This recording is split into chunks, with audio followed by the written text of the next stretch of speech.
So here we have the Hyundai Tucson on a 68 plate. I'm going to start off by showing you around the outside of the car, and then we'll hop in and run through some controls on the inside.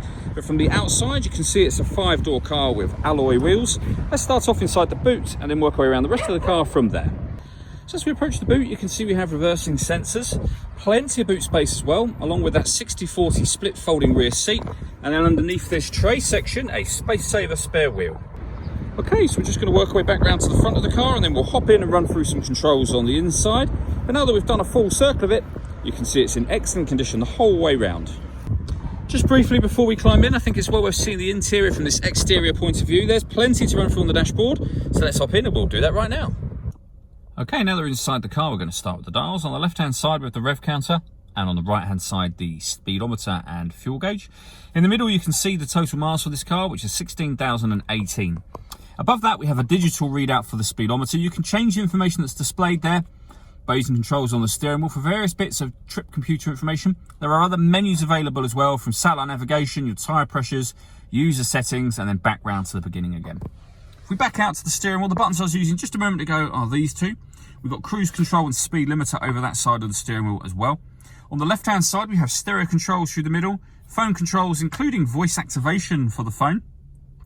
Of course, they can only be used after such time as you've paired the phone up to the car, and that is done over on the touchscreen in the center. Hit all menus, and then hit the phone button from there. And then if you wanted to add a phone, you'd follow the instructions on screen. We're going to hit cancel for the time being.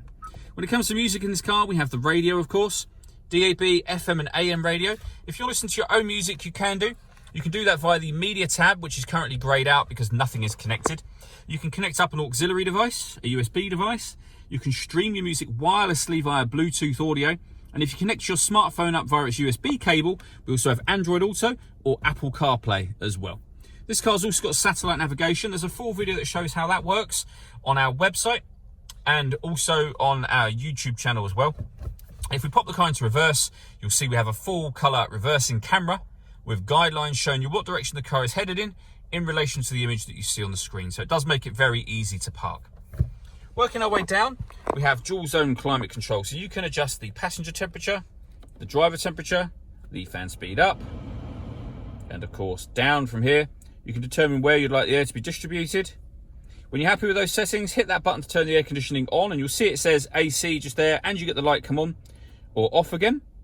When it's on, you can either control it manually, as I've just done, or hit auto, and the car will take control of the direction of the air and the fan speed to maintain the temperatures that you've asked for. To override that and put it back in a manual setting, readjust the fans and put it back on whatever mode you want it on there as well. At the bottom, we have two 12-volt charging sockets, as well as the auxiliary and USB inputs that I mentioned a moment ago. A 6-speed manual gearbox, and then these buttons just here. This one turns off the parking sensors. This turns off the stop and start. This car is designed to cut out when it's stationary in traffic to save you fuel. You can turn the system off from there. This one turns on downhill brake control, and it will show you up on here that you've turned that on. So if you're not going to take the car off road, hit that button, and you can also turn it back off by hitting the same button. The button above that will change the steering mode from normal to sport. All that leaves me to say is thank you for taking the time to watch this video. If you'd like to come and see the car in person and have a test drive, please feel free to call any of our MJA sites. We'd love to hear from you soon.